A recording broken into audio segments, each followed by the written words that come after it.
We believe that SB 1414 takes an overly punitive approach that fails to address the root causes of these issues and will not effectively stop sexual violence.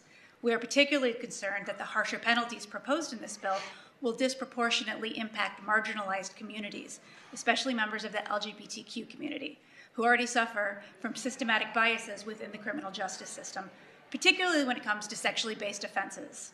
Studies have shown that LGBTQ people, particularly gay and transgendered individuals, are more likely to be charged with sex offenses compared to their heterosexual counterparts. For instance, LGBTQ individuals are 9 times more likely to be charged with sodomy. Measures like SB 1414 lead to higher rates of incarceration, longer sentences, and increased difficulties in finding housing and employment. Today, EBC must strongly oppose Senate Bill 1414. For the reasons I will state, we stand against any punitive measure that perpetuates systemic injustices, and we emphasize instead the need for community-based solutions. We strongly support investments in victim services and programs to provide housing and other alternatives to help people escape trafficking.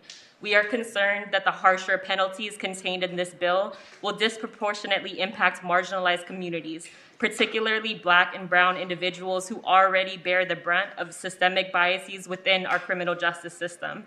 Under current California law, defendants could face years or even decades in prison for sexual violence committed against a minor, not just 6 months in jail as Senator Grove and prosecutors have previously claimed. Furthermore, the approach outlined in SB 1414 diverts resources from vital programs and services aimed at supporting survivors of human trafficking and sexual exploitation, opting instead to increase funding for lengthy jail terms. Our research has shown that punitive measures such as lengthy incarceration and registries do little to prevent crime or protect communities. Instead, they perpetuate cycles of incarceration, exacerbating the very problems they are meant to address.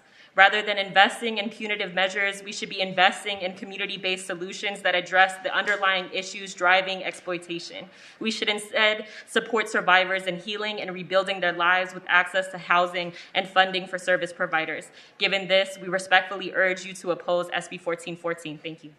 Thank you. And respectful opposition. Shivani Nishar with Ella Baker Center in respectful opposition. I'm also registering opposition on behalf of Just Advocate, California Innocence Coalition, Uncommon Law, CURB, and Felony Murder Elimination Project.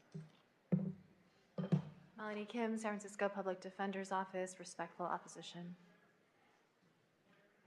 Duke Cooney on behalf of ACLU California Action, respectful opposition. Thank you. Jim Lindbergh, Friends Committee on Legislation of California, opposed. Thank you.